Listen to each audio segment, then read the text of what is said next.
ಇವತ್ತು ನಾವು edge Kannada academy ವತಿಯಿಂದ ನಿನ್ನೆ ಅಂದರೆ 29ನೇ ದಿನಾಂಕ ನಡೆದಿರ್ತಕ್ಕಂಥ KS ಪ್ರಿಲಿಮಿನರಿ ಎಕ್ಸಾಮ್ನಲ್ಲಿ ಮೊದಲ GS ಮೊದಲ ಪತ್ರಿಕೆ ಬಿ ಸಿರೀಸ್ನ ಕರೆಂಟ್ ಅಫೇರ್ಸು GK ಮತ್ತು ಕೆಲವು ಯೋಜನೆಗಳಿಗೆ ಸಂಬಂಧಪಟ್ಟಿರ್ತಕ್ಕಂಥ ಕ್ವಶನ್ಸ್ಗಳನ್ನು ನಾನು ಅಂದರೆ ಸಿದ್ದರಾಮ ಪೂಜಾರಿಲಿ ಡಿಸ್ಕಸ್ ಮಾಡ್ತಾ ಇದ್ದೀನಿ. ಸೊ ಇಲ್ಲಿ ತಮ್ಮ ಕೇನ್ಸರನ್ನು ಚೆಕ್ ಮಾಡ್ಕೋಬೋದು ಅಂತ ಹೇಳ್ತಾ ಇವತ್ತಿನ ತರಗತಿಯನ್ನು ನಾವು ಪ್ರಾರಂಭಿಸೋಣ. ಕರ್ನಾಟಕದ ಸ್ಪರ್ಧಾ ಮಿತ್ರರಿಗೆ ಎಜು ಕನ್ನಡ ಯೂಟ್ಯೂಬ್ ಚಾನಲ್ಗೆ ತಮಗೆ ಸ್ವಾಗತವನ್ನು ಕೋರುತ್ತಾ ಮೈಸೆಲ್ಫ್ ಸಿದ್ದರಾಮ ಪೂಜಾರಿ. ನಾನು ವಿಶೇಷವಾಗಿ ಸಾಮಾನ್ಯ ಜ್ಞಾನ, ಪ್ರಚಲಿತ ಘಟನೆಗಳು ಮತ್ತು ಕರ್ನಾಟಕ ಮತ್ತು ಭಾರತ ಸರ್ಕಾರದ ಯೋಜನೆಗಳ ಬಗ್ಗೆ ಡಿಸ್ಕಸ್ ಮಾಡ್ತೀನಿ. ಸೊ ಅದರಲ್ಲಿ ಇವತ್ತು ಒಂದು ವಿಶೇಷ ತರಗತಿ ಏನಪ್ಪ ಅಂದರೆ ನಿನ್ನೆ ನಡೆದಿರ್ತಕ್ಕಂಥ KS ಅಂದರೆ 29ನೇ ಡಿಸೆಂಬರ್ 2024 ನಡೆದ KS ಪ್ರಿಲಿಮಿನರಿ ಎಕ್ಸಾಮ್ನಲ್ಲಿ ಫಸ್ಟ್ ಪೇಪರಲ್ಲಿ ಬಂದಿರತಕ್ಕಂಥ GK ಪ್ರಚಲಿತ ಘಟನೆಗಳು ಮತ್ತು ಕೆಲವು ಯೋಜನೆಗಳ ಬಗ್ಗೆ ಡಿಸ್ಕಸ್ ಮಾಡ್ತಾ ನೋಡೋಣ. ಕೀ ಆನ್ಸರ್ ನೋಡೋಣ. GK ಮತ್ತು ಪ್ರಚಲಿತ ಘಟನೆ ಒಳಗೆ ಜೊತೆಗೆ ಏನಪ್ಪ ಅಂದರೆ ಪ್ಲಾನಿಂಗ್ಸಲ್ಲಿ ಬಂದಿರತಕ್ಕಂಥ ಕ್ವಶನ್ಸ್ಗಳ ಬಗ್ಗೆ ನಾವು ಡಿಸ್ಕಸ್ ಮಾಡ್ಕೊತ ಹೋಗೋಣಂತ. ಭಾರತ ರತ್ನ ಪ್ರಶಸ್ತಿ ಕುರಿತು ನೋಡ್ರಿ, ಆ ಪ್ರಶಸ್ತಿ ಭಾರತ ರತ್ನ ಪ್ರಶಸ್ತಿ ಕುರಿತು ಈ ಹೇಳಿಕೆಗಳು ಪರಿಶೀಲಿಸಿ ಅಂತ ಹೇಳಿ ಕ್ವಶನ್ ಇದು. ಭಾರತ ರತ್ನ ಪ್ರಶಸ್ತಿ ಕುರಿತು ಮುಂದಿನ ಎಷ್ಟು ಹೇಳಿಕೆಗಳು ಸರಿಯಾಗಿವೆ ಅಂತ ಹೇಳಿ ನೋಡ್ರಿ. ಫಸ್ಟ್ ಭಾರತ ರತ್ನ ಪ್ರಶಸ್ತಿ ಆಲ್ರೆಡಿ ಬಹುಶಃ GK ಕ್ಲಾಸ್ನ ನಿಮ್ಗೆ ಸರ್ ಹೇಳ್ಯಾರ, ಸ್ಥಾಪನೆ ಆಗಿದ್ದು 1954 ಜನವರಿ 2ನೇ ತಾರೀಕು. ಭಾರತ ಮೊದಲ ರಾಷ್ಟ್ರಪತಿ ಆಗಿರ್ತಕ್ಕಂಥ ಡಾಕ್ಟರ್ ಬಾಬು ರಾಜೇಂದ್ರ ಪ್ರಸಾದ್ ಏನು ಮಾಡ್ತಾರೆ ಅಂದರೆ ಈ ಪ್ರಶಸ್ತಿಯನ್ನು ಸ್ಥಾಪನೆ ಮಾಡ್ತಾರೆ. ಸರಿ, ಓಕೆ. ಭಾರತ ರತ್ನ ಪ್ರಶಸ್ತಿ ಕುರಿತು ಹೇಳಿಕೆ ಎಷ್ಟು ಸರಿಯಾಗಿ ಅಂದರೆ ರಾಷ್ಟ್ರಪತಿಯವರಿಗೆ ಸ್ವತಃ ಪ್ರಧಾನಮಂತ್ರಿಯವರು ಭಾರತ ರತ್ನ ಪ್ರಶಸ್ತಿಗೆ ಶಿಫಾರಸು ಮಾಡೋರು. ಇಲ್ಲಿ ಸರಿ ಉತ್ತರ. ಯಾಕಂದ್ರೆ ರಾಷ್ಟ್ರಪತಿಗೆ ಯಾರು ಶಿಫಾರಸು ಮಾಡ್ತಾರಪ್ಪ ಅಂದ್ರೆ ಇಂಥವ್ರಿಗೆ ಪ್ರಶಸ್ತಿ ಕೊಡ್ರಿ ಅಂತ ಯಾರು ಶಿಫಾರಸು ಮಾಡ್ತಾರಪ್ಪ ಅಂದರೆ 543 ಲೋಕಸಭಾ ಸದಸ್ಯರು MP-ಗಳು, 238 ರಾಜ್ಯಸಭಾ ಸದಸ್ಯರು MP-ಗಳು, ಇವರು ಶಿಫಾರಸು ಮಾಡ್ತಾರೆ. ಎಲ್ಲ ರಾಜ್ಯಗಳ ಮುಖ್ಯಮಂತ್ರಿಗಳು ಅಥವಾ ಗವರ್ನರ್ಗಳು ಅಥವಾ ಭಾರತ ಸರ್ಕಾರ ಪ್ರಾಯೋಜಿತ ಸಂಸ್ಥೆಗಳು ಲೈಕ್ ಇಸ್ರೋ ಸಂಸ್ಥೆ ಆಗಿರ್ಬೋದು, BCCI ಆಗಿರ್ಬೋದು, ಇಂಡಿಯನ್ ಒಲಿಂಪಿಕ್ ಅಸೋಸಿಯೇಷನ್ ಆಗಿರ್ಬೋದು, ಇಸ್ರೋ ಆಗಿರ್ಬೋದು, ಹಾಕಿ ಇಂಡಿಯಾ ಆಗಿರ್ಬೋದು, ಹೀಗೆ ಏನಪ್ಪ ಅಂದರೆ ಇಷ್ಟೆಲ್ಲ ಶಿಫಾರಸು ಮಾಡ್ತಾರೆ. ಸೊ ಇಲ್ಲಿ 543 ನೋಡ್ರಿ, ದೇಶದ ಪ್ರಧಾನಮಂತ್ರಿ ಯಾರಾಗಿರ್ಬೋದು, ಲೋಕಸಭಾ ಸದಸ್ಯರು ಅಥವಾ ರಾಜ್ಯಸಭಾ ಸದಸ್ಯರಾಗಿರ್ಬೋದು. ಸೊ ಹೀಗಾಗಿ ಪ್ರಧಾನಮಂತ್ರಿ ಬರೀ ಪ್ರಧಾನಮಂತ್ರಿ ತಪ್ಪಾಗುತ್ತಿತ್ತು, ಪ್ರಧಾನಮಂತ್ರಿಯವರು ಕೂಡ ಶಿಫಾರಸು ಮಾಡೋದು ಇಲ್ಲಿ ಸರಿಯಾಗಿರ್ತಕ್ಕಂಥ ಉತ್ತರ. ಇದು ಕೂಡ ಸರಿಯಾಗಿರ್ತಕ್ಕಂಥ ಉತ್ತರ. ಇನ್ನು ಬೀದ ವಾರ್ಷಿಕ ಪ್ರಶಸ್ತಿಗಳ ಸಂಖ್ಯೆಯನ್ನು ಒಂದು ನಿರ್ದಿಷ್ಟ ವರ್ಷದಲ್ಲಿ ಗರಿಷ್ಠ 3ಕ್ಕೆ ಮಿತಿಗೊಳಿಸಲಾಗಿದೆ. ಇದು ಗರಿಷ್ಠ 3ಕ್ಕೆ ಮಿತಿಗೊಳಿಸಲಾಗಿದೆ ಅಂತ ಹೇಳಿಕೆ ಅಂದರೆ 1998ರಲ್ಲಿ 4 ಮಂದಿ ಪ್ರಶಸ್ತಿ ಕೊಟ್ರ, 2024ರಲ್ಲಿ 5 ಮಂದಿ ಪ್ರಶಸ್ತಿ ಕೊಟ್ಟರು. ಒಂಚೂರು ಏನಪ್ಪ ಅಂದರೆ ಇದೊಂದು ಸ್ವಲ್ಪ ಕಷ್ಟ ಆಗ್ತದೆ. ನೋಡೋಣ ಕೀ ಆನ್ಸರ್ ಏನು ಬರ್ತದೆ ಅಂತ ಹೇಳಿ ವಿಚಾರ ಮಾಡಿ ನೋಡೋಣ ಅಂತ. ಯಾಕಂದ್ರೆ ಆ್ಯಕ್ಚುಲಿ ಹೌದು, ಒಂದು ವರ್ಷಕ್ಕೆ 3 ಮಂದಿ ಕೊಡ್ಬೇಕಂತ ಹೇಳಿಕೆ ಅಲಿಖಿತ ನಿಯಮ ಅದ. ಇದು ಅಲಿಖಿತ ನಿಯಮ ಅದ, 3 ಮಂದಿ ಕೊಡ್ಬೇಕಂತ ಅಲಿಖಿತ ನಿಯಮ ಅದ. ಬಟ್ ಇದಕ್ಕೆ ತದ್ವಿರುದ್ಧಂತೆ 1998ರಲ್ಲಿ 4 ಮಂದಿಗೆ, 2024ರಲ್ಲಿ 5 ಮಂದಿ ಪ್ರಶಸ್ತಿ ಕೊಟ್ರ. ನೋಡೋಣ ಕೀ ಆನ್ಸರ್ದಾಗ ಏನು ಸರಿ ಬರುತ್ತೋ ಏನು ಬರುತ್ತೋ ಅಂತ ಹೇಳಿ ಮುಂದೆ ನೋಡೋಣ. ಇನ್ನು Nelson Mandela, mother Theresa, Nelson Mandela ಪ್ರಶಸ್ತಿ ಯಾವಾಗ ಕೊಟ್ರಪ್ಪ ಅಂದ್ರೆ 1990 ಕೊಡ್ತಾರೆ. ಮದರ್ ತೆರೆಸಾ ಪ್ರಶಸ್ತಿ ಕೊಟ್ಟಾರ 1980 ಕೊಡ್ತಾರೆ. ಇವರಿಬ್ಬರು ಕೂಡ ಪ್ರಶಸ್ತಿ ಪಡೆದಾರ. ಪದ್ಮ ಪ್ರಶಸ್ತಿ ಪಡೆದ ವ್ಯಕ್ತಿ ಮಾತ್ರ ಭಾರತೀಯ ಪ್ರಶಸ್ತಿ ಸಿಕ್ಕ ಇದು ತಪ್ಪು. ಪದ್ಮ ಪ್ರಶಸ್ತಿ ಪಡೆದ ವ್ಯಕ್ತಿ ಮಾತ್ರ ಇನ್ನೊಂದು ತಪ್ಪಿಲ್ಲ, ತಪ್ಪು. ಯಾಕಂದರೆ ಪದ್ಮ ಪ್ರಶಸ್ತಿ ಪಡೆದಿರಲಿ ಭಾರತ ರತ್ನ ಪ್ರಶಸ್ತಿ ಪಡಿಬೋದು. ಇಲ್ಲಿ ಒಂದಂತೂ ನಿಜ, A 100% correct, C 100% correct. But B ಏನಪ್ಪ ಅಂದರೆ ಆ್ಯಕ್ಚುಲಿ ಆ್ಯಸ್ ಅ ರೂಲ್ ಪ್ರಕಾರ 3 ಮಂದಿ ಕೊಡ್ಬೇಕಂತ ನಿಯಮದ. ಆದ್ರೆ 1999 1999 4 ಮಂದಿ, 2024 5 ಮಂದಿ ಕೊಟ್ರ. ಸೊ ಹೀಗಾಗಿ ಇದ್ರ ಬಗ್ಗೆ ಒಂಚೂರು ಡೌಟ್ ಅದ. ಇಲ್ಲಿ ಉತ್ತರ ಯಾವುದಪ್ಪ ಅಂದ್ರೆ 2 ಮಾತ್ರ ಆಗ್ಬೋದು, ಇಲ್ಲಾಂದರೆ 3 ಮಾತ್ರ ಆಗ್ಬೋದು. ಮುಂದಿನ ಕೀ ಆನ್ಸರ್ ಬಿಟ್ಟಾಗ ಪಕ್ಕ ಗೊತ್ತಾಗ್ತದ ಅಂತ ಹೇಳಿಕೆ ನಾವು ನೋಡೋಣ. ಸೊ ಮುಂದಿನ ಪ್ರಶ್ನೆ ಹೋಗೋಣ ಅಂತ. 2020 ಪ್ರಾರಂಭಿಸಿದ ಮರುಕೌಶಲ್ಯ ರೀಸ್ಕಿಲ್ಲಿಂಗ್ ಕ್ರಾಂತಿಯ 2030 ಒಳಗೆ ಉತ್ತಮ ಶಿಕ್ಷಣ, ಕೌಶಲ್ಯಗಳು, ಆರ್ಥಿಕ ಅವಕಾಶದೊಂದಿಗೆ 1 ಶತಕೋಟಿ ಜನರನ್ನು ಸಶಕ್ತಗೊಳಿಸುವ ಗುರಿಯನ್ನು ಹೊಂದಿದೆ. ಈ ಸಂದರ್ಭದಲ್ಲಿ ಮರುಕೌಶಲ್ಯ ಕ್ರಾಂತಿ ಇವರಿಂದ ಪ್ರಾರಂಭಿಸಲಾಗಿದೆ ಅಂತ ಹೇಳಿಕೊಂಡಾಗ ಇದಕ್ಕೆ ಸರಿಯಾಗಿರ್ತಕ್ಕಂಥ ಉತ್ತರ ವರ್ಲ್ಡ್ ಎಕನಾಮಿಕ್ ಫೋರಂ, ವಿಶ್ವ ಆರ್ಥಿಕ ವೇದಿಕೆ. ನೋಡ್ರಿ ಏನಪ್ಪ ಅಂದ್ರೆ ವಿಶ್ವ ಆರ್ಥಿಕ ವೇದಿಕೆ ಏನು ಮಾಡ್ತಪ್ಪ ಅಂತಂದ್ರೆ ಇಲ್ಲಿ ಈ ವಿಶ್ವ ಆರ್ಥಿಕ ವೇದಿಕೆ ಏನು ಮಾಡ್ತಪ್ಪ ಅಂದ್ರೆ ಈ 2020 ಒಂದು ಯೋಜನೆಯನ್ನು ಪ್ರಾರಂಭ ಮಾಡ್ತಾರೆ ಅವರು. ಸೊ 2020 ಯೋಜನೆ ಪ್ರಾರಂಭ ಮಾಡ್ತಾರೆ ಏನಪ್ಪ ಅಂದ್ರೆ ಶಿಕ್ಷಣ, ಕೌಶಲ್ಯ, ಆರ್ಥಿಕ ಅವಕಾಶಗಳೊಂದಿಗೆ ಒಂದು ಶತಕೋಟಿ ವ್ಯಕ್ತಿಗಳನ್ನ ಸಬಲೀಕರಣ ಮಾಡಬೇಕು ಅನ್ನೋದು ಇದ್ರ ಪ್ರಮುಖ ಉದ್ದೇಶವಾಗಿರ್ತದ. ಸೊ ಇಲ್ಲಿ ಸರಿಯಾಗಿರ್ತಕ್ಕಂಥ ಉತ್ತರ ವಿಶ್ವ ಆರ್ಥಿಕ ವೇದಿಕೆ, ವರ್ಲ್ಡ್ ಎಕನಾಮಿಕ್ ಫೋರಂ. ಯಾವ್ದ್ರಿ? ವರ್ಲ್ಡ್ ಎಕನಾಮಿಕ್ ಫೋರಂ ಅಂತ ಹೇಳಿ ಹೇಳ್ತಾ ಮುಂದಿನ ಪ್ರಶ್ನೆಗೆ, ಈ ಕೆಳಗಿನ ಯಾವ ಭಾಷೆಗಳು ಕೇಂದ್ರ ಸಚಿವ ಸಂಪುಟದಿಂದ ಶಾಸ್ತ್ರೀಯ ಸ್ಥಾನಮಾನವನ್ನು ನೀಡಿವೆ? ಸ್ನೇಹಿತರೆ, ಇದ್ರ ಬಗ್ಗೆ ನಿಮ್ಮನ್ನ ಏನಪ್ಪ ಅಂದ್ರೆ ಐ ಥಿಂಕ್ ಬಹುಶಃ ಕರೆಂಟ್ ಅಫೇರ್ಸ್, ಈಜು ಕನ್ನಡ ಕರೆಂಟ್ ಅಫೇರ್ಸ್ ಆ್ಯಪ್ನಲ್ಲಿ ಬಹುಶಃ ಜೂನ್ ಅಥವಾ ಮೇ ತಿಂಗಳಲ್ಲಿ ಡಿಸ್ಕಸ್ ಮಾಡಿದ್ರಿ ಇದ್ರ ಬಗ್ಗೆ. ಎದ್ರ ಬಗ್ಗೆಪ್ಪ ಅಂದ್ರೆ ಈ ಶಾಸ್ತ್ರೀಯ ಸ್ಥಾನಮಾನಗಳ ಬಗ್ಗೆ. ಸೊ ಶಾಸ್ತ್ರೀಯ ಸ್ಥಾನಮಾನ ಯಾವಾಗ ಕೊಟ್ಟರಪ್ಪ ಅಂದ್ರೆ 2004 ಕೊಡ್ತಾರೆ ತಮಿಳು ಭಾಷೆಗೆ, ಅದಾದಮೇಲೆ 2005 ಸಂಸ್ಕೃತ ಕೊಡ್ತಾರೆ, 2008 ಕನ್ನಡ ಮತ್ತು ತೆಲುಗು ಕೊಡ್ತಾರೆ, 2013 ಮಲಯಾಳಂಕ, 2014 ಒಡಿಯಾಕ, ಆಮೇಲೆ 2024 ಮರಾಠಿ, ಪಾಲಿ, ಸಂಸ್ಕೃತ, ಅಸ್ಸಾಂ, ಬಂಗಾಳಿ ಇಷ್ಟು ಭಾಷೆ ಕೊಡ್ತಾರೆ. ಇದು ಕ್ವಶನ್ ಐ ಥಿಂಕ್ ನೆನಪು ಬರ್ತಿಲ್ಲ ನಾನು, ಜೂನ್ ತಿಂಗಳು ಜುಲೈ ತಿಂಗಳು ಒಟ್ಟು ಎಜು ಕನ್ನಡ ಆ್ಯಪ್ನಲ್ಲಿ ನಾನು ಡಿಸ್ಕಸ್ ಮಾಡಿದ್ದೀನಿ, ಪಕ್ಕ ನಂಗೆ ನೆನಪದ ಡಿಸ್ಕಸ್ ಮಾಡಿದ್ದೀನಿ. ಆದರೆ ಇಲ್ಲಿ ಕೇಳಿರ್ತಕ್ಕಂಥ ಕ್ವಶನ, ಈ ಕೆಳಗಿನ ಯಾವ ಭಾಷೆಗಳು ಸಚಿವ ಸಂಪುಟ ಶಾಸ್ತ್ರ ನೋಡೋಣ. ಫಸ್ಟ್ ಏನು ಜಾಸ್ತಿ ಗೊಂದಲ ಬೇಡ, ನೋಡೋಣ ಯಾವ ಭಾಷೆ ಕೊಟ್ರ ಅಂತ ಹೇಳಿ ನೋಡೋಣ. ಫಸ್ಟ್ ನೋಡ್ರಿ 2004ರಲ್ಲಿ ಎಷ್ಟರಲ್ಲಿ 2004ರಲ್ಲಿ ತಮಿಳು ಭಾಷೆ ಕೊಟ್ಟರು. ಅದು ಹೆಂಗೆ ಆಮೇಲೆ ಹೇಳ್ತೀನಿ ನಿಮ್ಮನ್ನ, ಹೆಂಗೆ ಇದು ಅಂದರೆ ಏನದ ಮಾನದಂಡ ಎಲ್ಲ ಹೇಳ್ತೀನಿ ನಾನು. 2005ರಲ್ಲಿ ಈ ಶಾಸ್ತ್ರೀಯ ಸ್ಥಾನಮಾನ ಯಾರಿಗೆ ಕೊಟ್ಟರು, ಯಾವ ಭಾಷೆ ಕೊಟ್ಟರಪ್ಪ ಅಂದ್ರೆ ಸಂಸ್ಕೃತ ಭಾಷೆ ಕೊಟ್ಟಿರ್ತಾರೆ. ಇನ್ನು 2008ರಲ್ಲಿ 2 ಭಾಷೆ ಕೊಡ್ತಾರೆ. ಯಾವ ಭಾಷೆಗೆ ರೀ? ಕನ್ನಡ ಮತ್ತು ತೆಲುಗು ಭಾಷೆ ಕೊಡ್ತಾರೆ. ಇನ್ನು 2013ರಲ್ಲಿ ನೋಡ್ರಿ ಈ ಶಾಸ್ತ್ರೀಯ ಸ್ಥಾನಮಾನ ಯಾವ ಭಾಷೆಗೆ ಸಿಗುತ್ತಪ್ಪ ಅಂದ್ರೆ ಮಲಯಾಳಿ ಭಾಷೆ ಅಥವಾ ಮಲಯಾಳಂ ಭಾಷೆ ಸಿಗುತ್ತೆ. ಇನ್ನು 2014ರಲ್ಲಿ ಇದು ಯಾವ ಭಾಷೆಪ್ಪ ಅಂದ್ರೆ ಒಡಿಯಾ ಭಾಷೆಗೆ ಸಿಗ್ತಾರೆ. ಯಾವ ಭಾಷೆಗೆ ರೀ? ಒಡಿಯಾ ಭಾಷೆಗೆ. ಸೊ 2024ರಲ್ಲಿ ನೋಡ್ರಿ 2024ರಲ್ಲಿ ಒಟ್ಟು 5 ಭಾಷೆ ಕೊಡ್ತಾರೆ. ಯಾವುದು? ಮರಾಠಿ ಭಾಷೆಗೆ, ಪಾಲಿ ಭಾಷೆ, ಪಾಲಿ ಭಾಷೆ, ಪ್ರಾಕೃತ ಭಾಷೆ, ಅಸ್ಸಾಮಿ ಮತ್ತು ಬೆಂಗಾಲಿ. ಯಾವ್ದ್ರಿ? ಅಸ್ಸಾಮಿ ಮತ್ತು ಬೆಂಗಾಲಿ. ಇಷ್ಟು ಭಾಷೆಗೆ ಇಲ್ಲಿವರೆಗೂ ಏನಪ್ಪ ಅಂದರೆ ಶಾಸ್ತ್ರೀಯ ಸ್ಥಾನಮಾನವನ್ನು ನೀಡಲಾಗಿದೆ. ತಮಿಳು, ಸಂಸ್ಕೃತ, ಕನ್ನಡ, ತೆಲುಗು, ಮಲಯಾಳಿ, ಒಡಿಯಾ, ಮರಾಠಿ, ಪಾಲಿ, ಪ್ರಾಕೃತ, ಅಸ್ಸಾಮಿ, ಬೆಂಗಾಲಿ. ಹಾಗಾದರೆ ಈ ಶಾಸ್ತ್ರೀಯ ಸ್ಥಾನಮಾನ ಕೊಡಬೇಕಂತೇಳಿ ರೂಲ್ ಏನದ? ಆ ಭಾಷೆ ಸುಮಾರು 1000 ವರ್ಷದಿಂದ 1500 ವರ್ಷಗಳಷ್ಟು ಹಿಂದಿನ ಭಾಷೆ ಆಗಿರಬೇಕು. ಮತ್ತು ಆ ಭಾಷೆ ಪ್ರಸ್ತುತ ಪ್ರಚಲಿತದಲ್ಲಿ ಕೂಡ ಇರಬೇಕದು. ಅಂದರೆ ಪ್ರಸ್ತುತ ಭಾಷೆ ಮಾತಾಡ್ತಿರ್ಬೇಕು. ನೋಡ್ರಿ 1000 ಅಥವಾ 1000ರಿಂದ 1500 ವರ್ಷಗಳ ಹಿಂದಿನ ಭಾಷೆ ಆಗಿರಬೇಕು, ಪ್ರಚಲಿತ ಮಾತಾಡ್ತಕ್ಕಂಥ ಭಾಷೆ ಬೇಕು. ಅಂಥ ಭಾಷೆಗಳಿಗೆ 2004ರಿಂದ ಏನಪ್ಪ ಅಂದರೆ ಶಾಸ್ತ್ರೀಯ ಸ್ಥಾನಮಾನ ಕೊಡಬೇಕು ಅಂತೇಳಿ ರೂಲ್ ಆಗಿದೆ. ಇಲ್ಲಿವರೆಗೂ 11 ಭಾಷೆ ಕೊಟ್ಟರೆ ತಮಿಳು 1, ಸಂಸ್ಕೃತ 2, ಕನ್ನಡ 3, ತೆಲುಗು 4, ಮಲಯಾಳಿ 5, ಒಡಿಯಾ 6, ಮರಾಠಿ 7, ಪಾಲಿ 8, ಪ್ರಾಕೃತ 9, ಅಸ್ಸಾಮಿ 10, ಬೆಂಗಾಳಿ 11. ಸೊ 11 ಕೊಟ್ರೆ ನೋಡೋಣ ಇಲ್ಲೇನು ಇಷ್ಟು ಇದ್ರ ಬಗ್ಗೆ ಶಾಸ್ತ್ರೀಯ ಸ್ಥಾನವನ್ನು 2004ಕ್ಕೆ ಸ್ಟಾರ್ಟ್ ಮಾಡ್ತಾರೆ. 2004 ಫಸ್ಟ್ ಯಾವ ಭಾಷೆ ಕೊಡ್ತಾರಪ್ಪ? ತಮಿಳು ಭಾಷೆ ಕೊಡ್ತಾರೆ. ಹಾಗಾದರೆ ಇಲ್ಲಿ ಕೆಳಗಿನ ಯಾವ ಭಾಷೆಗಳು ಕೇಂದ್ರ ಸಚಿವ ಸಂಪುಟದಿಂದ ಶಾಸ್ತ್ರೀಯ ಭಾಷಾ ಸ್ಥಾನಮಾನವನ್ನು ಪಡೆದುಕೊಂಡಿವೆ ಅಂತ ಹೇಳ್ತಾರೆ? ಪಾಲಿ ಇದೆನಾ? ಎಸ್, ಪಾಲಿ ಇದೆ. ಮತ್ತು ಪ್ರಾಕೃತ, ಎಸ್, ಪ್ರಾಕೃತನೂ ಇದೆ. ಮರಾಠಿ, ಎಸ್, ಮರಾಠಿನೂ ಇದೆ. ಮೈಥಿಲಿ ಇಲ್ಲ.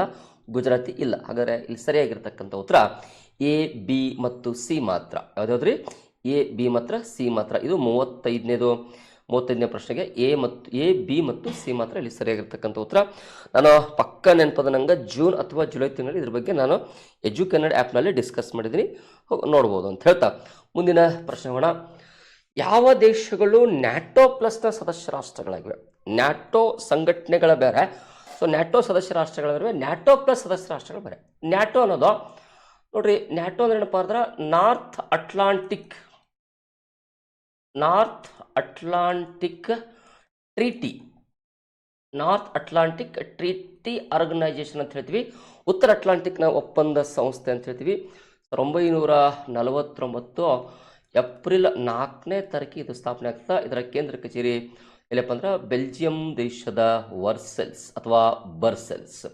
ಸದಸ್ಯ ರಾಷ್ಟ್ರಗಳು ಪ್ರಥಮ ಸದಸ್ಯ ರಾಷ್ಟ್ರಗಳ ಸಂಖ್ಯೆ 12, ಪ್ರಸ್ತುತ ಸದಸ್ಯ ರಾಷ್ಟ್ರಗಳ ಸಂಖ್ಯೆ 32. ಸೊ ಆ 32 ಭಾಷೆ 32. ಸೊ ಜೊತೆಗೆ ಏನಪ್ಪ ಅಂದರೆ ನ್ಯಾಟೋ ಪ್ಲಸ್ ಅಂತ ಹೇಳಕ್ಕೆ 5 ರಾಷ್ಟ್ರವ ರೀ. ಎಷ್ಟು ರೀ? ನ್ಯಾಟೋ ಪ್ಲಸ್ ಅಂತ ಹೇಳಕ್ಕೆ 5 ರಾಷ್ಟ್ರವ. ಯಾವ್ಯಾವ ರಾಷ್ಟ್ರ ನೋಡ್ರಿ?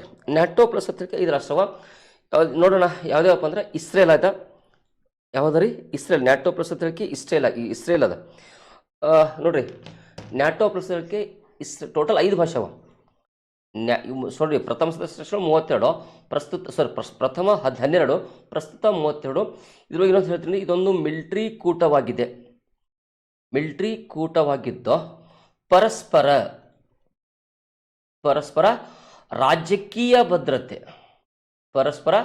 ರಾಜಕೀಯ ಭದ್ರತೆ ಸಾಧಿಸುವ ಉದ್ದೇಶದೊಂದಿಗೆ ಈ ಸಂಘಟನೆ ಸ್ಥಾಪಿಸಲಾಗಿದೆ. ಓಕೆ, 32. ನ್ಯಾಟೋ ಈ ಫ್ರಾನ್ಸ್ US ಏನಪ್ಪ ಅಂದ್ರೆ ನ್ಯಾಟೋ ಸಂಘಟನೆಯ ಮೊದಲ ಸದಸ್ಯ ರಾಷ್ಟ್ರ. ಫ್ರಾನ್ಸ್ ಕೂಡ ಮೊದಲ ಸದಸ್ಯ ರಾಷ್ಟ್ರ. ಇಸ್ರೇಲ್, ನ್ಯೂಜಿಲೆಂಡ್, ಆಸ್ಟ್ರೇಲಿಯಾ ನೋಡೋಣ. ಸೊ ಅದಕ್ಕಿಂತ ಮುಂಚೆ ನ್ಯಾಟೋ ಪ್ಲಸ್ ನೋಡೋಣ. ಫಸ್ಟ್ ಯಾವುದ್ರಿ? ನ್ಯಾಟೋ ಪ್ಲಸ್ ರಾಷ್ಟ್ರಗಳು ಯಾವುವು ಅಂತ ಹೇಳಿ ನೋಡಿದಾಗ ಯಾವ ನೋಡ್ರಿ? ಒಂದೊಂದು ಆಸ್ಟ್ರೇಲಿಯಾ ಅದ. ಯಾವ್ದ್ರಿ? ಆಸ್ಟ್ರೇಲಿಯಾ ಅದ.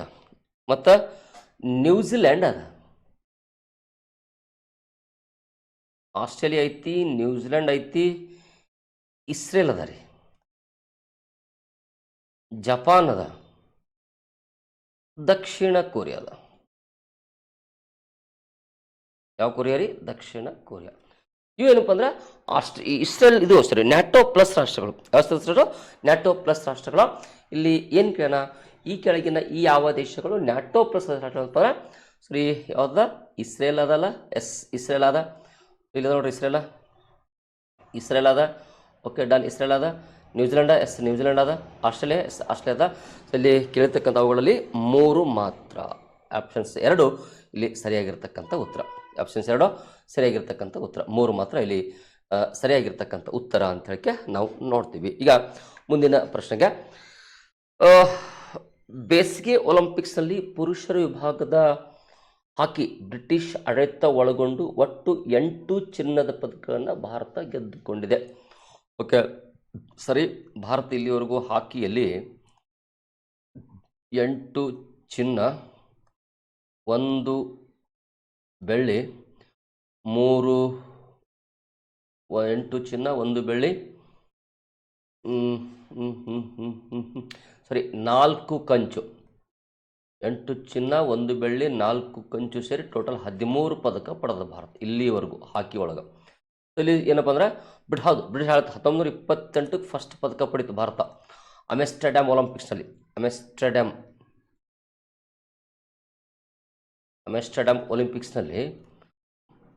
ಒಲಿಂಪಿಕ್ಸ್ನಲ್ಲಿ ಭಾರತ ಏನಪ್ಪ ಅಂದ್ರೆ ಪ್ರಥಮ ಬಾರಿಗೆ ಪದಕ ಪಡೆದ, ಚಿನ್ನದ ಪದಕ ಪಡೆದ. ಹೀಗಾಗಿ ಬ್ರಿಟಿಷ್ ಆಡಳಿತ ಒಳಗೊಂಡು ಇಲ್ಲಿವರೆಗೂ 8 ಚಿನ್ನ, 1 ಬೆಳ್ಳಿ, 4 ಕಂಚು, total 17.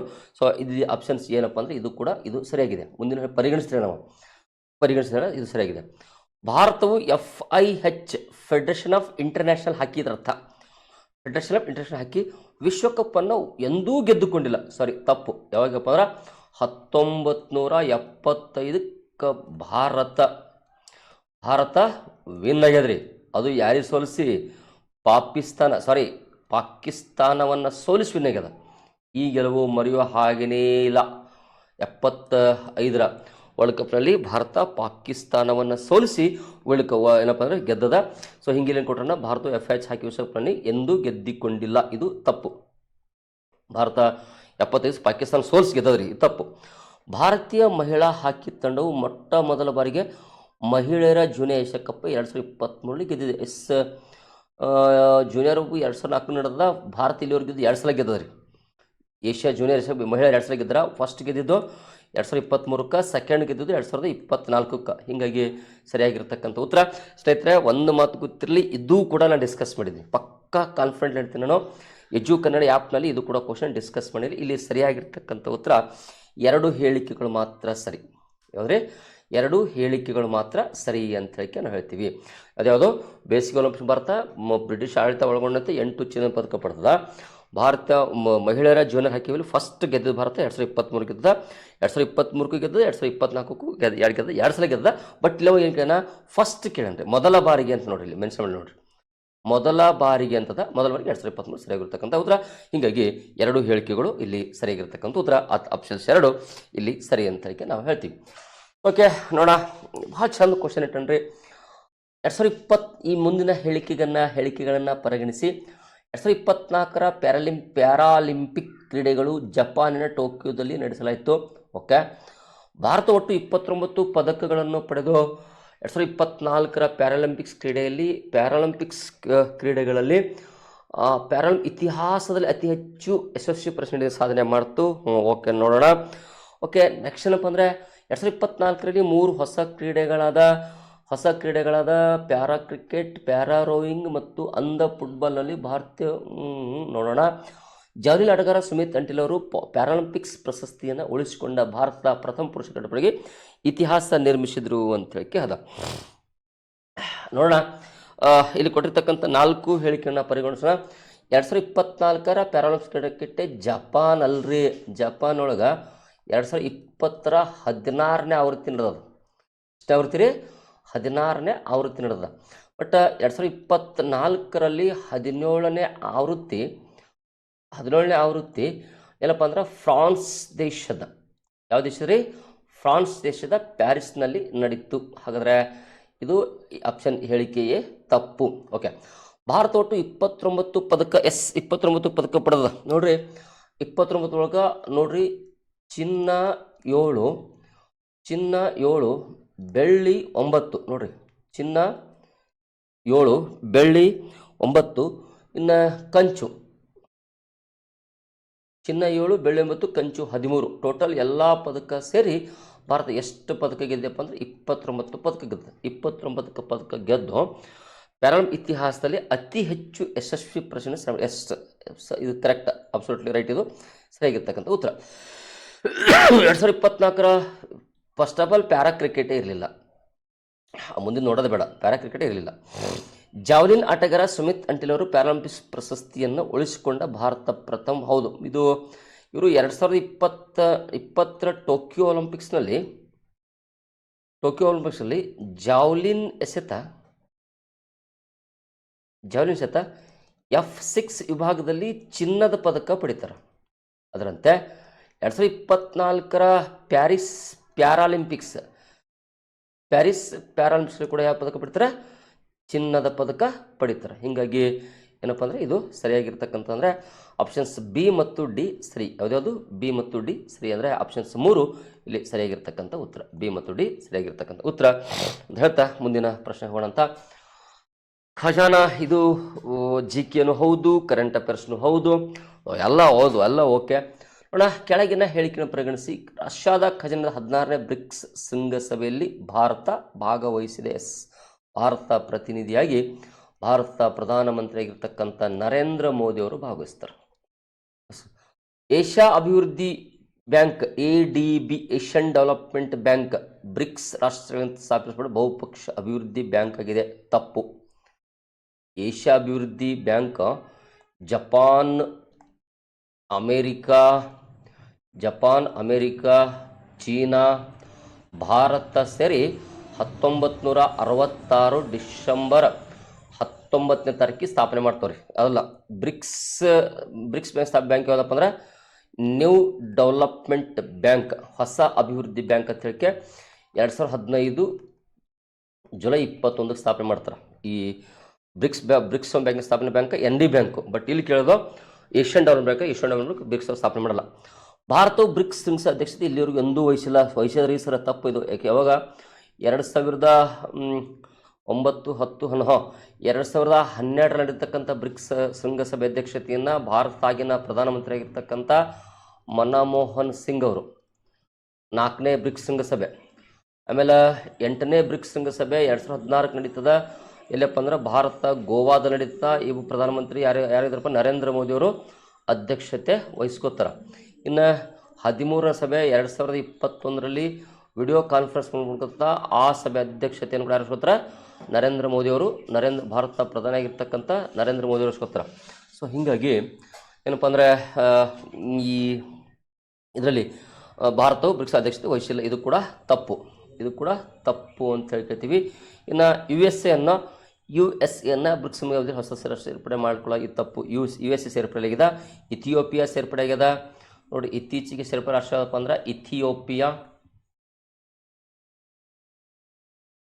Ethiopia, Iran, Egypt, UAE ಯಾವುದ್ರಿ, ಇವು 4 ರಾಷ್ಟ್ರ ಸೇರ್ಪಡೆ ಆಗ್ಯಾವ್ರಿ. USA ಸೇರ್ಪಡೆ ಆಗಿ ಹಿಂಗೆ ಸರಿ ಹೋಗ್ತಾರೆ. ಇದು ಕೂಡ ತಪ್ಪು. ಹಾಗಾದರೆ 16ನೇ ಬ್ರಿಕ್ಸ್ ಸಭೆ ಭಾರತ ಭಾಗವಹಿಸಿದ ಹೇಳ್ತಾರೆ. ಎಸ್, ಕರೆಕ್ಟಾ. ಒಂದೇ ಒಂದು ಹೇಳಿಕೆ ಮಾತ್ರ ಸರಿಯಾಗಿದೆ. ಆಪ್ಷನ್ಸ್ 1 ಇಲ್ಲಿ ಸರಿಯಾಗಿರ್ತಕ್ಕಂಥ ಉತ್ತರ ಅಂತ ಹೇಳಿಕೆ ನಾವು ಹೇಳ್ತೀವಿ. ಸೊ ಕೊನೆ ಪ್ರಶ್ನೆ. ಭಾರತ ರಾಷ್ಟ್ರಪತಿ ದ್ರೌಪದಿ ಮುರ್ಮು ಅವರಿಗೆ ಶ್ರೀಮತಿ ದ್ರೌಪದಿ ಮುರ್ಮು ಅವರಿಗೆ grand order of the chain of the yellow star ಎಂಬ ಅತ್ಯುನ್ನತ ನಾಗರಿಕ ಪ್ರಶಸ್ತಿ ಯಾವ ದೇಶ ಕೊಡ್ತು ಅಂತ ಹೇಳಕ್ಕೆ ಇಲ್ಲಿ ಕ್ವಶನ. ನೋಡ್ರಿ, ಕರೆಂಟ್ ಅಫೇರ್ಸ್ ಅನ್ಬೇಕು, GK ಅನ್ಬೇಕು, ಏನು ತಿಳಿಯೋದು. ಯಾಕಪ್ಪ ಅಂದ್ರೆ ಈ ಪ್ರಶಸ್ತಿ ಸಿಕ್ಕಿದ್ದು ಯಾವಾಗಪ್ಪ ಅಂದ್ರೆ Draupadi grand order of the chain of the yellow star ಪ್ರಶಸ್ತಿ ಸಿಕ್ಕಿದ್ದು, ಪ್ರಶಸ್ತಿ ಪ್ರದಾನ ಮಾಡಿದ್ದು 2023 ಮೇ 5ನೇ ತಾರೀಕಿಗೆ ಪ್ರಶಸ್ತಿ ಪ್ರದಾನ ಮಾಡ್ಯಾರ. ಯಾವ ದೇಶ? ಸುರಿನಾಮ್ ದೇಶ. ಯಾವ ದೇಶ ರೀ? ಸುರಿನಾಮ್ ದೇಶ. 2023 ಮೇ 5ನೇ ತಾರೀಕು ಸುರಿನಾಮ್ ದೇಶದ ಅಧ್ಯಕ್ಷರಾಗಿರ್ತಕ್ಕಂಥ ಚಂದ್ರಿಕಾ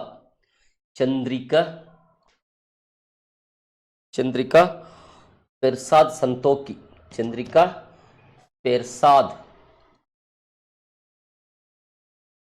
ಸಂತೋಕಿ ಅವರು ಪ್ರಶಸ್ತಿ ಪ್ರದಾನ ಯಾವಾಗ 2023 ಮೇ 5ನೇ ತಾರೀಕು ಪ್ರದಾನ ಮಾಡ್ತಾರೆ. ಹೀಗಾಗಿ ಸುರಿನಾಮ ಏನಪ್ಪ ಅಂದ್ರೆ ದಕ್ಷಿಣ ಅಮೆರಿಕದಲ್ಲಿ ಕಂಡುಬರ್ತಕ್ಕಂಥ ಒಂದು ಪುಟ್ಟ ರಾಷ್ಟ್ರ. ಯಾವ್ರಿ? ದಕ್ಷಿಣ ಅಮೆರಿಕ ಕಂಡುಬರ್ತಕ್ಕಂಥ ಒಂದು ಪುಟ್ಟ ರಾಷ್ಟ್ರ ಅದಪ್ಪ ಅಂದ್ರೆ ಸುರಿನಾಮ್ ದೇಶ ಅಂತ ಹೇಳ್ತೀವಿ. ಇನ್ನು PG ದೇಶ ನೋಡ್ರಿ, ಇದೇ ನಮ್ಮ ರಾಷ್ಟ್ರಪತಿ ಆಗಿರ್ತಕ್ಕಂಥ ದ್ರೌಪದಿ ಮುರ್ಮು ಅವರಿಗೆ PG ದೇಶ ನೋಡ್ರಿ. ಯಾವ ದೇಶ ರೀ? PG ದೇಶ ಒಂದು ವಿಶೇಷ ಪ್ರಶಸ್ತಿ ನೀಡಿದೆ. ಯಾವುದಪ್ಪ ಅಂದ್ರೆ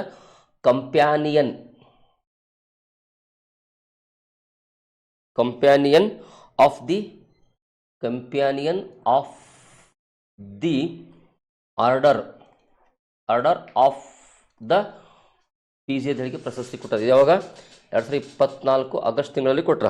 ಸೊ ಅದರಂತೆ ಏನಪ್ಪ ಅಂದ್ರೆ ಇಷ್ಟು ಪ್ರಶಸ್ತಿ ಇವರಿಗೆ ಬಂದದ. ಆದರೆ ಈ ಪ್ರಶಸ್ತಿ ಕೊಡೋದಪ್ಪ ಅಂದರೆ grand order of the chain of the yellow star ಪ್ರಶಸ್ತಿ ಕೊಟ್ಟರಪ್ಪ ಅಂದ್ರೆ ಸುರಿನಾಮ್ ದೇಶ, ದಕ್ಷಿಣ ಅಮೆರಿಕ ಖಂಡದಲ್ಲಿ ಬರ್ತಕ್ಕಂಥ ಒಂದು ಪುಟ್ಟ ದೇಶ ಸುರಿನಾಮ್ ದೇಶ. ಆ ದೇಶಕ್ಕೆ ನಾವು ರಾಷ್ಟ್ರಪತಿ ದ್ರೌಪದಿ ಮುರ್ಮು ಅವರು ಭೇಟಿ ಕೊಟ್ಟಿದ್ರು. ಸೊ ಅವರಿಗೆ ಏನಪ್ಪ ಅಂದರೆ ಪ್ರಶಸ್ತಿ ನೀಡಲಾಯಿತು ಅಂತ ಹೇಳ್ತೀವಿ. ಸೊ ಇಷ್ಟು ಕ್ವಶನು. ಇನ್ನು ಮುಂದೆ ಇನ್ನೂ ಕ್ವಶನ್ ಮುಗಿದಿಲ್ಲ ಸ್ನೇಹಿತರೆ. ಇನ್ನೇನಪ್ಪ ಅಂದ್ರೆ ಯೋಜನೆಗಳು ಸಂಬಂಧಪಟ್ಟಿರ್ತಕ್ಕಂಥ ಕೆಲವು ಕ್ವಶನ್ಸ್ಗಳವ. ಇವು ಪ್ಯೂರ್ಲಿ ಕರೆಂಟ್ ಅಫೇರ್ಸ್ ಮತ್ತು GK ಸಂಬಂಧ ಕ್ವಶನ್ ಡಿಸ್ಕಸ್ ಮಾಡಿದ್ದೀನಿ. ಈ ಫಸ್ಟ್ ಪೇಪರ್ನಲ್ಲಿ ಕೇಳಿರ್ತಕ್ಕಂಥ ಯೋಜನೆ ಸಭೆ ಕೇಳಿರ್ತಕ್ಕಂಥ ಕೆಲವು ಕ್ವಶನ್ಸ್ಗಳದಾವ. ಅವುಗಳ ಬಗ್ಗೆ ಕೂಡ ಜಸ್ಟ್ ಒಂದು ಇವು ಕೂಡ ಡಿಸ್ಕಸ್ ಮಾಡ್ತೀನಿ ಅಂತ ಹೇಳ್ತಾ ನಿಮ್ಮ ಪೇಪರ್ ಚೆಕ್ ಮಾಡಿರಿ. 9 ಕ್ವಶನ್ ಬಂದವಿರ್ತದೆ ನಮ್ಮ GK ಮತ್ತು ಕರೆಂಟ್ ಅಫೇರ್ಸ್ ಸೇರಿಸಿ. 9 ಅಲ್ಲ, ಕರೆಂಟ್ ಜಾಸ್ತಿ ಬಂದವ, ಇನ್ನೂ ಅರ್ಧ ಜಾಸ್ತಿ ಕ್ವಶನ್ ಅದಾವ.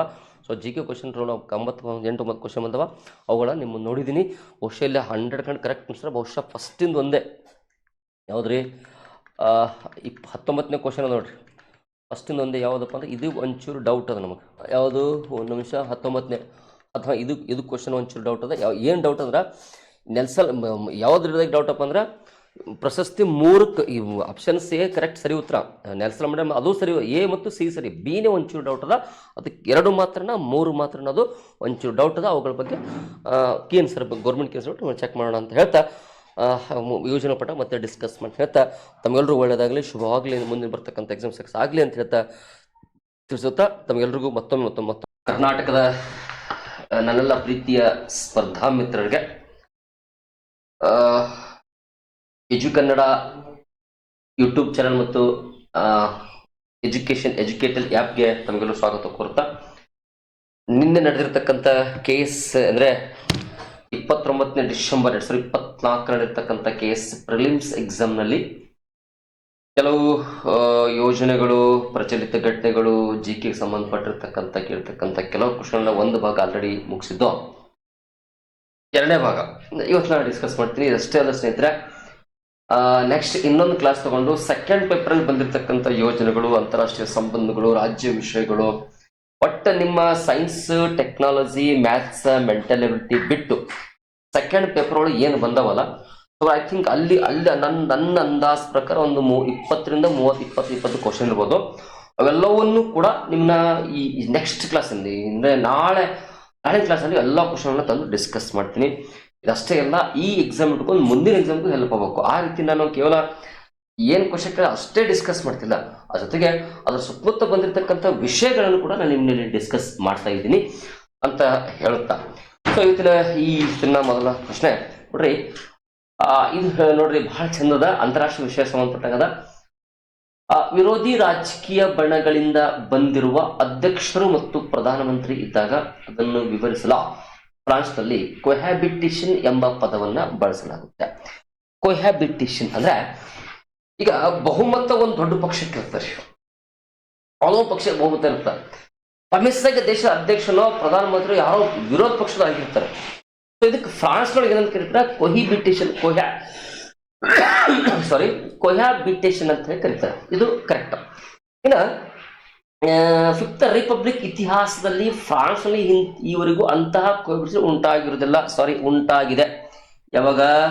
1986ರಿಂದ 88, 1993ರಿಂದ 1995, ನೆಕ್ಸ್ಟ್ 1997ರಿಂದ 2002, ಈ 3 ಅವಧಿಯಲ್ಲಿ ಏನಪ್ಪಾ ಅಂದ್ರೆ ಈ ರೀತಿ ಕೊಹ್ಯಾಬಿಟೇಷನ್ ಉಂಟಾಗ್ಯದ. ಸೊ ಹಿಂಗಾಗಿ ಇಲ್ಲಿ ಸರಿಯಾಗಿರ್ತಕ್ಕಂಥ ಉತ್ತರ ಏನಪ್ಪಾ ಅಂದ್ರೆ, ವಿರೋಧಿ ರಾಜಕೀಯ ಬಣಗಳಿಂದ ಬಂದಿರುವ ಅಧ್ಯಕ್ಷರು ಮತ್ತು ಪ್ರಧಾನಮಂತ್ರಿ ಇದ್ದಾಗ ವಿವರಿಸಲು ಫ್ರಾನ್ಸ್ ಅಲ್ಲಿ ಕೊಹ್ಯಾಬಿಟೇಷನ್ ಪದವನ್ನು ಬಳಸುತ್ತಾರೆ. ಇದು ಸರಿಯಾಗಿರ್ತಕ್ಕಂಥ ಉತ್ತರ. ಇಲ್ಲಿ ಕೊಟ್ಟಿರ್ತಕ್ಕಂಥ 4 ಆಪ್ಷನ್ಸ್ಗಳಲ್ಲಿ ಎ ಮಾತ್ರ ಸರಿ ಉತ್ತರ. ಯಾವ್ದ್ರಿ? ಎ ಮಾತ್ರ ಸರಿ ಉತ್ತರ. ಓಕೆ, ಯುನೈಟೆಡ್ ಕಿಂಗ್ಡಮ್ ಇಂಗ್ಲೆಂಡ್ ಇತ್ತೀಚೆಗೆ ಈ ಮುಂದಿನ ಯಾವ ಒಂದು ದೇಶಕ್ಕೆ ಚಾಗೋಸ್ ದ್ವೀಪ ಸಮೂಹವನ್ನು ನೀಡಿದೆ? ನೋಡ್ರಿ, ಭಾರತಕ್ಕೆ 14 ಆಗಸ್ಟ್ 15 ಸ್ವಾತಂತ್ರ್ಯ ಸಿಕ್ತು. ಆದ್ರೆ ಇನ್ನೂ ಅನೇಕ ಭಾಗಗಳು ಬರ್ತಕ್ಕಂಥ ಕೆಲವು ಸಣ್ಣ ಪುಟ್ಟ ದ್ವೀಪಗಳ ಮೇಲೆ ಇಂಗ್ಲೆಂಡ್ನವರು ಪ್ರಭುತ್ವ ಹೊಂದ್ಯಾರಂತ್ರಿ.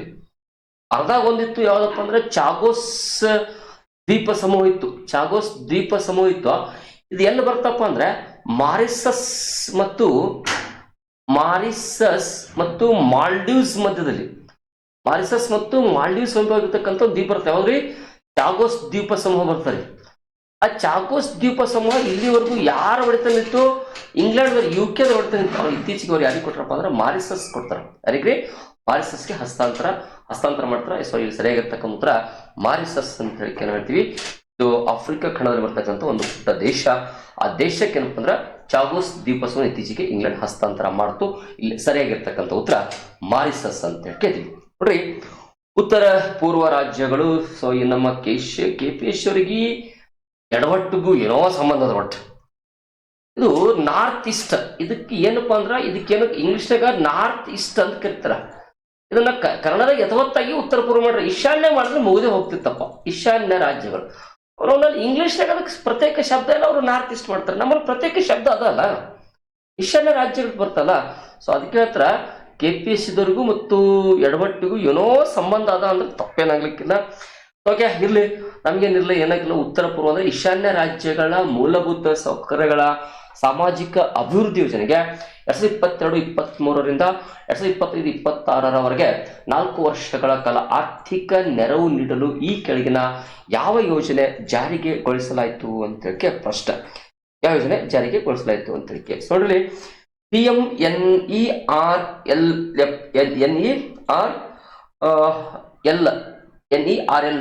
PMNERLP ಅಂದ್ರೆ ಏನಪ್ಪಾ ಅಂದ್ರೆ ನಾರ್ತ್ ಈಸ್ಟ್, ಇದ್ರ ವಿಸ್ತೃತ ರೂಪ ನಾರ್ತ್ ಈಸ್ಟ್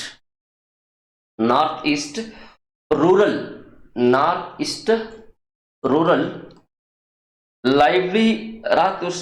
ಲೈವ್ಲಿಹುಡ್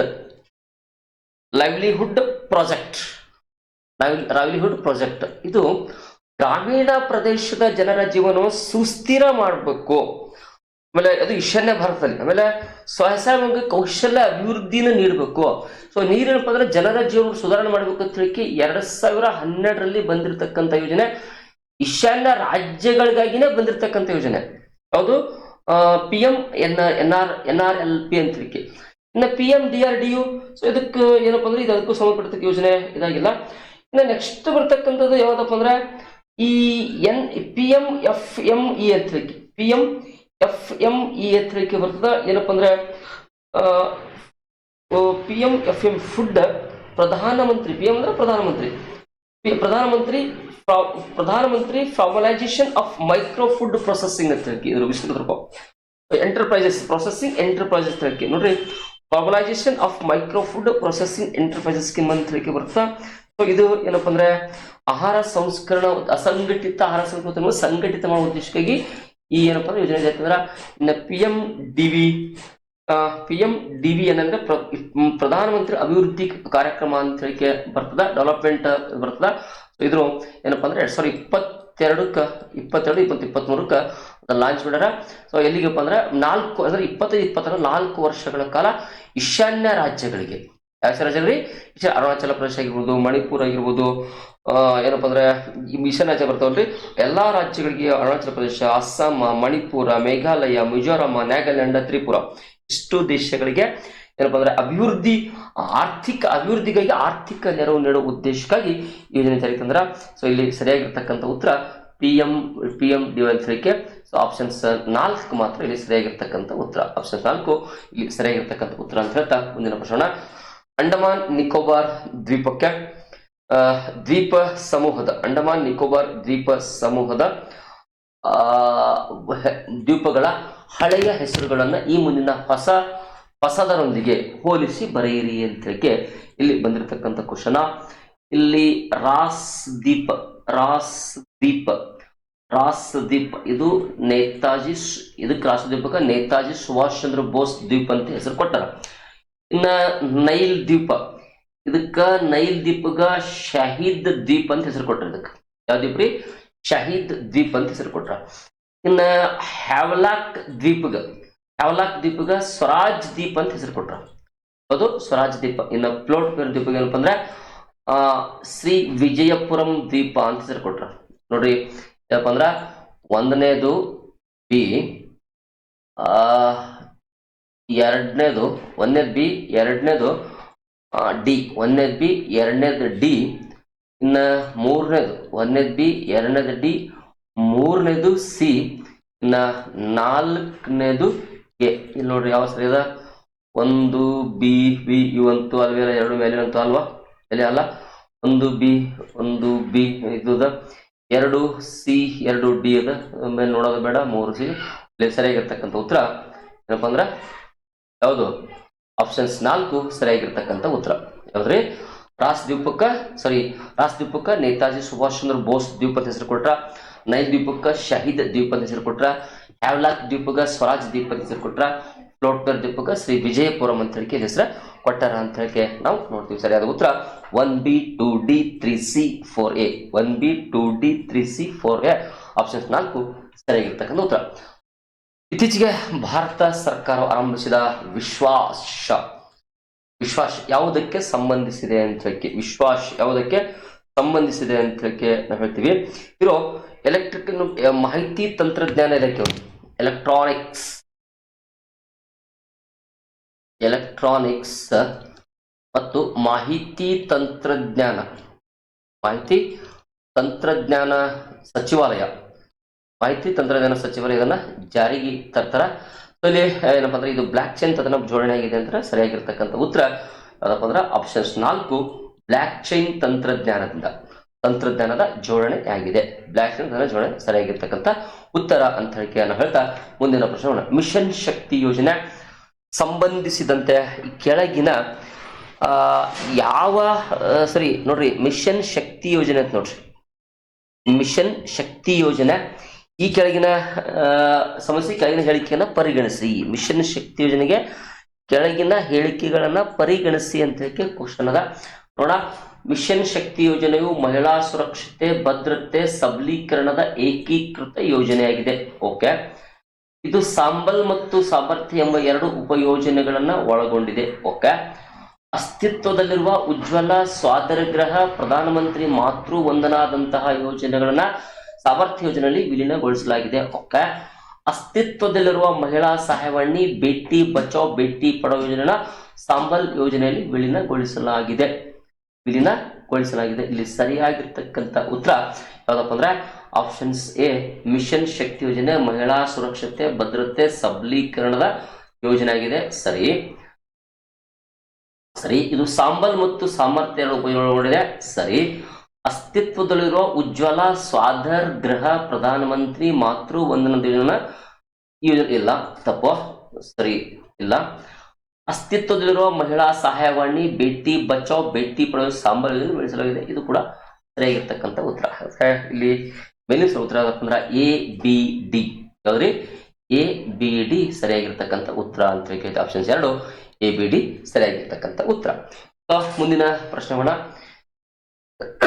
ಯಾವ ನಗರಗಳು ಯುನೆಸ್ಕೋ ಸೃಜನಾತ್ಮಕ ನಗರ ನೆಟ್ವರ್ಕ್ ನಲ್ಲಿ ಸೇರಿವೆ? ಯಾವ ಕ್ಷೇತ್ರಕ್ಕೆ ಸೇರಿವೆ ಅಂತ ಹೇಳಿ ಇಲ್ಲಿ ಹತ್ರ ಮೇ ಬಿ ಇತ್ತೀಚೆಗೆ ಅಂತ ಕೊಟ್ರ ಆಪ್ಷನ್ಸ್ ಎ ಮತ್ತು ಬಿ ಸರಿಯಾಗಿರ್ತಕ್ಕಂಥ ಉತ್ತರ. ಗ್ವಾಲಿಯರ್ ಸಂಗೀತ, ಕೋಝಿಕೋಡೆ ಸಾಹಿತ್ಯ ಲಿಟ್ರೇಚರ್, ಇದು ಕರೆಕ್ಟ್.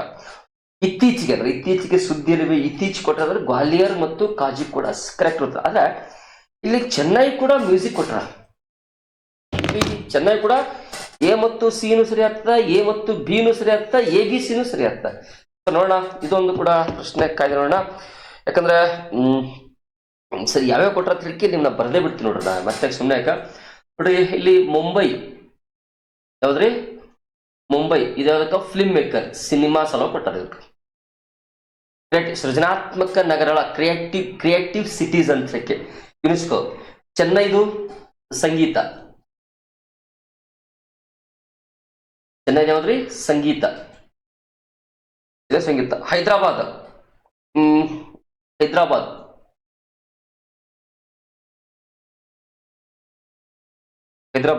ಗ್ಯಾಸ್ಟ್ರಾನಮಿ ಅಂತ ಹೇಳಿ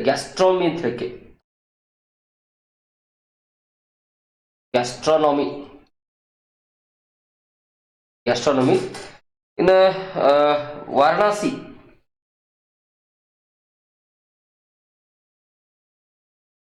ವಾರಣಾಸಿ ಎದಕ್ಕೆ ಕೊಟ್ರಪ್ಪ ಅಂದ್ರೆ ಇದಕ್ಕೂ ಕೂಡ ಸಂಗೀತ ಕೊಟ್ರ. ಜೈಪುರ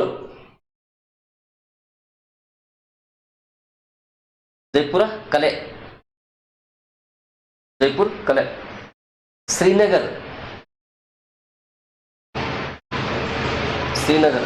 ಇದು ಕೂಡ ಕಲೆ. ನೆಕ್ಸ್ಟ್ ಕೋಝಿಕೋಡ,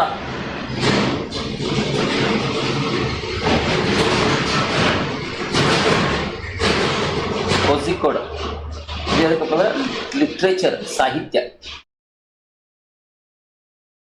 ನೆಕ್ಸ್ಟ್ ಮಧ್ಯಪ್ರದೇಶದ ಗ್ವಾಲಿಯರ್ ಇದು ಸಂಗೀತ. ಆದ್ರೆ ಇಲ್ಲೇನ್ ಕೇಳೋಣ, ಯಾವ ಕೊಟ್ಟ ನೋಡ್ರಿ, ಗ್ವಾಲಿಯರ್ ಸಂಗೀತ ಓಕೆ, ಕೋಝಿಕೋಡ ಸಾಹಿತ್ಯ ಓಕೆ, ಚೆನ್ನೈ ಸಂಗೀತ ಓಕೆ, ವಾರಣಾಸಿ ಸಾಹಿತ್ಯ ಇಲ್ಲ, ವಾರಣಾಸಿ ಸಂಗೀತಕ್ಕದ. ವಾರಣಾಸಿ ಎದಕ್ಕದ್ರಿ? ಸಂಗೀತಕ್ಕದ. ಹಿಂಗಾಗಿ ಇಲ್ಲಿ 3 ಆಗ್ತಾವ. ಆದ್ರೆ ಇತ್ತೀಚೆಗೆ ಅಂದಾಗ ಎ ಮತ್ತು ಬಿ ಮತ್ತು ಸರಿ ಆಗ್ತಾವ. ಅದು ಗ್ವಾಲಿಯರ್ ಇತ್ತೀಚೆಗೆ ಅಂದಾಗ, ಬಟ್ ಅಲ್ಲಿ ಇತ್ತೀಚೆಗೆ ಮೆನ್ಷನ್ ಮಾಡಿಲ್ಲ.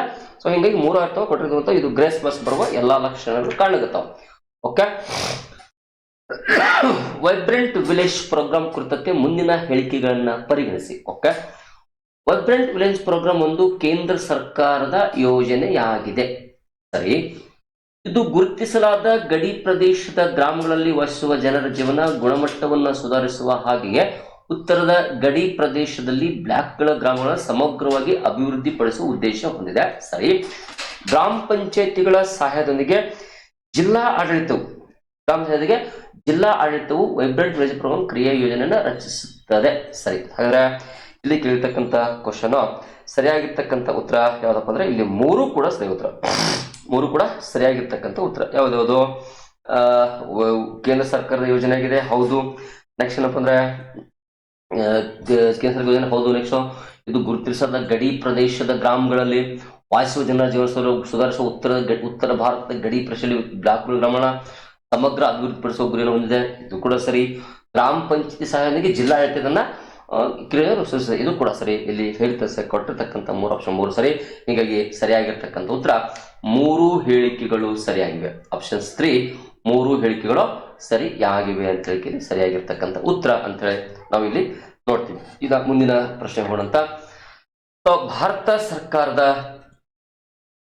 ಸರ್ಕಾರದ ನೋಡಿ ಮುಂದಿನ ಎಷ್ಟು ಯೋಜನೆಗಳು ಜೈವಿಕ ಇಂಧನ ಕಾರ್ಯಕ್ರಮಕ್ಕೆ ನೇರವಾಗಿ ಯೋಜನೆ ಹೊಂದಿದೆ ಅಂತ ಹೇಳಿ ಕೇಳ್ತಾರೆ. ಭಾರತ ಸರ್ಕಾರದ ಗೋಬರ್ ಯೋಜನೆ ಅಂತ ಹೇಳಿ ಬರ್ತದೆ. ಯಾವ ಯೋಜನೆ ರೀ? ಗೋಬರ್ ಯೋಜನೆ ಅಂತ ಹೇಳಿ ಬರ್ತಾ. ಸೊ ಇದನ್ನು ಕೂಡ ಬಾಯ್ ಅಗ್ರೋ ಯೋಜನೆಗೆ ಸಂಬಂಧಪಟ್ಟಿರ್ತಕ್ಕಂಥ ಯೋಜನೆ ಅದ ಗೋಬರ್ ಯೋಜನೆ. ಇದು ಕೂಡ ಏನಪ್ಪ ಅಂದ್ರೆ ಸರಿಯಾಗಿರ್ತಕ್ಕಂಥ ಉತ್ತರ. ಗೋಬರ್ ಯೋಜನೆ ಇದು ಬರ್ತದ. ಇನ್ನ PM ಜೀವನ್ ನೋಡ್ರಿ, PM ಜೀವನ್ ಯೋಜನೆ ಇದು 2019 ಬಂತು. ಎಥನಾಲ್ ಯೋಜನೆಗೆ ಜೈವಿಕ ಎಥನಾಲ್ ಬಳಕೆ ಹಣಕಾಸು ನೋಡೋದು, ಇದು ಕೂಡ ಜೈವಿಕ ಸಂಬಂಧಪಟ್ಟ ಯೋಜನೆ ಅದ. PM ಜನ್ಮಾನ್ ಯೋಜನೆ. ಸೊ ಏನಪ್ಪ ಅಂದ್ರೆ ಜನಜಾತಿಯ ಗೌರವ ದಿವಸ ಅಂತ ಹೇಳಿ, ಅಥವಾ ಏನಪ್ಪ ಅಂದ್ರೆ ಈ ವಿಶೇಷವಾಗಿ ಟ್ರೈಬ್ಸ್ ಅಂತ ಬರ್ತಾರಲ್ರಿ, ಸೊ ಅಂಥವ್ರು ಏನಪ್ಪ ಅಂದ್ರೆ ಇದು ಮಾಡ್ತಕ್ಕಂಥ ಕೆಲಸ ಅದ. ಇದು ಒಂದು ಅಲ್ಲ. ಮಿಸ್ಟಿ ಸ್ಕೀಮ್ ನೋಡ್ರಿ, ಯಾವ ಸ್ಕೀಮ್ ರೀ? Misty scheme. ಇದನ್ನು ಕೂಡ ಸರಿಯಾಗಿರ್ತಕ್ಕಂಥ ಸತತ ಸರಿಯಾಗುತ್ತೆ. ಇಲ್ಲಿ ಏನಪ್ಪ ಅಂದ್ರೆ 4 ಮಾತ್ರ ಸರಿಯಾಗಿರ್ತಕ್ಕಂಥದ್ದು. ಯಾವುದು? 4 ಮಾತ್ರ ಸರಿಯಾಗಿರ್ತಕ್ಕಂಥದ್ದು ಅಂತ ಹೇಳಕ್ಕೆ ನಾವಿಲ್ಲಿ ಹೇಳ್ಬಹುದು. ಆಪ್ಷನ್ಸ್ 4 ಸರಿಯಾಗಿರ್ತಕ್ಕಂಥ ಉತ್ತರ. ನೋಡಿ, ಮುಂದಿನ ಹೇಳಿಕೆಗಳನ್ನ ಪರಿಗಣಿಸಿ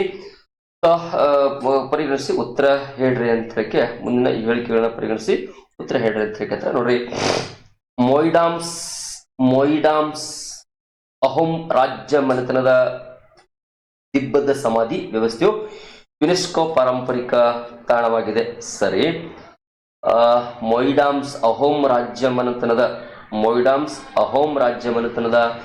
ತಿಬ್ಬದ ಸಮಾಧಿ ವ್ಯವಸ್ಥೆ ಸರಿಯಾಗಿದೆ. ಇಲ್ಲಿ ಸರಿಯಾಗಿರ್ತಕ್ಕಂಥ ಹೊಯ್ಸಳ ಧಾರ್ಮಿಕ ಸಮಷ್ಟಿ ಯುನೆಸ್ಕೋ ವಿಶ್ವ ಪಾರಂಪರಿಕ ತಾಣವಾಗಿದೆ. ಸರಿ, ಇನ್ನ ಏನಪ್ಪಾ ಅಂದ್ರೆ ಬೋಧ್ ಗಯಾದಲ್ಲಿರುವ ಮಹಾಬೋಧಿ ದೇವರ ಸಂಕೀರ್ಣ ಕಾಂಪ್ಲೆಕ್ಸ್ ಯುನೆಸ್ಕೋ ವಿಶ್ವ ಪಾರಂಪರಿಕ ಇನ್ನಷ್ಟೇ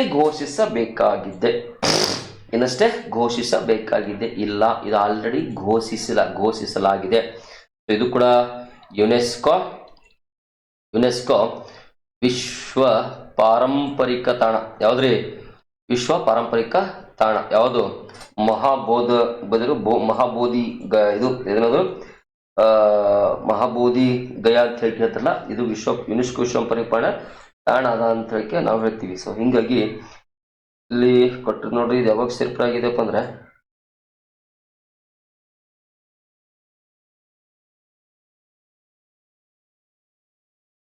ನೋಡ್ರಿ, ಮಹಾಬೋಧಿ ವಲಯ 2001 ಸೇರ್ಪಡೆಯಾಗಿದೆ. ಇದು ಎಷ್ಟಕ್ರಿ?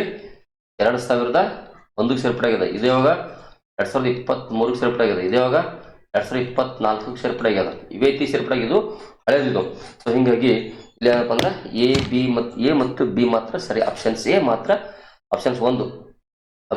ಎ ಮತ್ತು ಬಿ ಸರಿ. ಇದು ಆಲ್ರೆಡಿ ಅದ, ಇನ್ನಷ್ಟು ಘೋಷಿಸಬೇಕಿದೆ ಅಂತ ಹೇಳ ಭವಿಷ್ಯ ಅಲ್ಲ, ಆಲ್ರೆಡಿ ಭೂತಾಗ್ಯದ, ಆಲ್ರೆಡಿ ಸೇರ್ಯದ ಅಂತ ಹೇಳ್ತಾ ಮುಂದಿನ ಪ್ರಶ್ನೆ ಅಂತ. ಸೊ ಇಷ್ಟು ಕ್ವಶನ್ಸ್ಗಳನ್ನ ನಾವು ನೋಡ್ತೀವಿ. ಸೊ ಇನ್ನಿತರ ವಿಷಯಗಳನ್ನ ಮತ್ತೆ ನಾಳೆ ನೆಕ್ಸ್ಟ್ ಕ್ಲಾಸಲ್ಲಿ ಪೇಪರ್ 2 ಸಂಬಂಧಪಟ್ಟತಕ್ಕಂಥ ಮಾಹಿತಿಯನ್ನ ಕಲೆಕ್ಟ್ ಮಾಡಿ ಅಲ್ಲಿ ಬಂದಿರತಕ್ಕಂಥ ವಿಷಯಗಳನ್ನ ಮತ್ತೆ ನಿಮ್ಮ ಮುಂದೆ ಇರತಕ್ಕಂಥ ಕೆಲಸ ನಾಳೆ ನೆಕ್ಸ್ಟ್ ಕ್ಲಾಸಲ್ಲಿ ಮಾಡ್ತೀನಿ ಅಂತ ಹೇಳ್ತಾ ತಮ್ಮೆಲ್ಲರಿಗೂ ಶುಭವಾಗಲಿ. ಆದಷ್ಟು ಬೇಗ ಗೌರ್ಮೆಂಟ್ ಜಾಬ್ ಸಿಗಲಿ ಅಂತ ಹೇಳ್ತಾ ನಮ್ಮ ಸುರೇಶ್ ಮಾನ್ವೀಸ್ ಅವರ ನೇತೃತ್ವ ಎಜು ಕನ್ನಡ ಯೂಟ್ಯೂಬ್ ಚಾನಲ್ ಮತ್ತು ಆ್ಯಪ್ಗೆ ತಮಗೆಲ್ಲರಿಗೂ ಒಳ್ಳೆಯದಾಗಲಿ ಅಂತ ಹೇಳ್ತಾ ಮತ್ತೊಮ್ಮೆ ಈ ಕ್ಲಾಸನ್ನು ಮುಗಿಸ್ತೀನಿ. ನಮಸ್ಕಾರ.